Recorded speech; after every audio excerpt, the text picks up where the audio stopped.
Get ready for dictation. Start. The debate on this new constitution amendment bill or these provisions in this bill which is under consideration is now going on, but some people started objecting that there are certain basic changes in the constitution.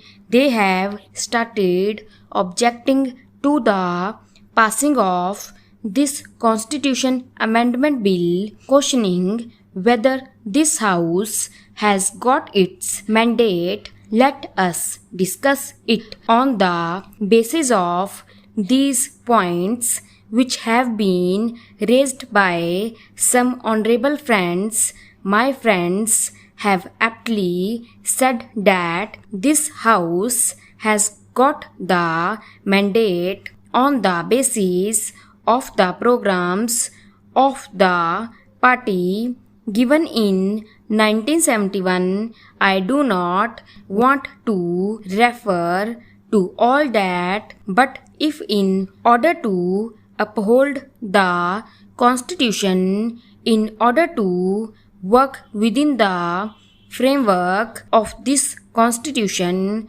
certain changes are made in order to give relief to the poorer sections.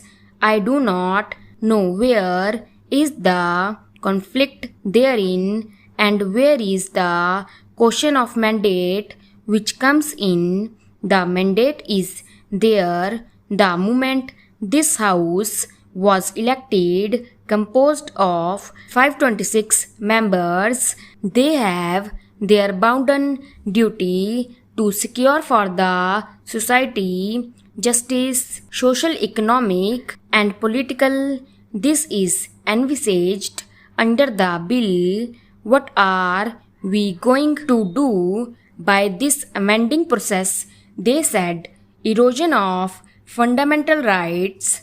The law minister and other members also explained that any laws passed in the furtherance of the directive principles, that is, Chapter 4 of the Constitution, should not be changed on any of the grounds mentioned in Article 14, 19 and 31. What are the things that are mentioned in the directive principles? The things are betterment of the society, welfare of the people, and in its totality, whatever is possible that is to be done. I would like to add one word here. So far as these things which were not being done earlier are concerned, an attempt has been made to do them and also to see that the society marches forward both in the economic sphere and political sphere, and also to transform the society into an agrarian society. Certain new clauses have been added for this purpose which are laudable, but some persons have found fault with it. I do not know what is their argument. Let us take the question of erosion of the judiciary. No powers of the judiciary have been curbed, rather the powers of judiciary have been streamlined. We have seen out of our experience what actually has been the role of the judiciary in our country. One after the other, the judiciary tried to interpret the constitution in a manner they wanted to do, and even by one judge's point of view, either in the High Court or Supreme Court, they wanted to uphold that their views were supreme and none else. Though we are in this democratic process and we believe in democracy and adult franchise, yet this view of the representatives of the people in this house and in the other house are not supreme only. The judges' views are supreme. This is nothing but a new nepotism on the part of the judiciary who deliver judgments as if they are the only kings and rulers in this country and nobody else, completely ignoring the will and consent of the people who send their representatives to this house to look after their welfare and well-being. Therefore, the question of erosion of the judiciary does not hold any ground.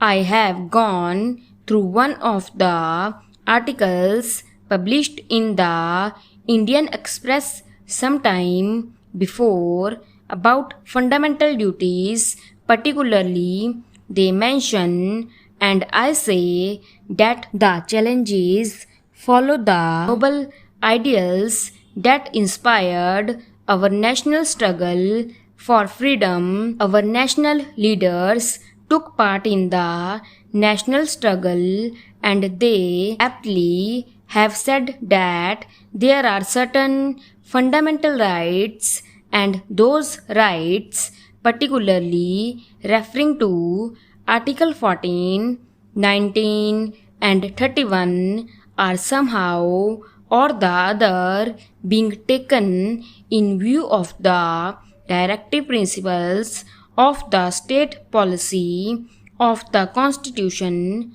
I do not know what is their actual viewpoint. If their viewpoint is to stick to the law, that is the fundamental rights are fundamental rights, then those fundamental rights are for whom? Those fundamental rights are for the so-called higher strata of the society, for the so-called haves and not for have-nots. What is their grievance? The poorer sections of the society, the vast multitudes of the country, do not consider that fundamental rights are embedded in the Constitution. They consider what their fundamental needs are there. Their fundamental needs is that their hunger should be removed and their economic conditions redressed. In view of these things, which one is to be given more weightage? The poorer sections who are demanding better transformation of the society. The problems of the poorer sections are to be given more weightage. This position, in brief, seemed to have shocked many people. With this view, these articles or constitutional changes which are under consideration are welcome measures and ought to be framed. There is no doubt about it. Stop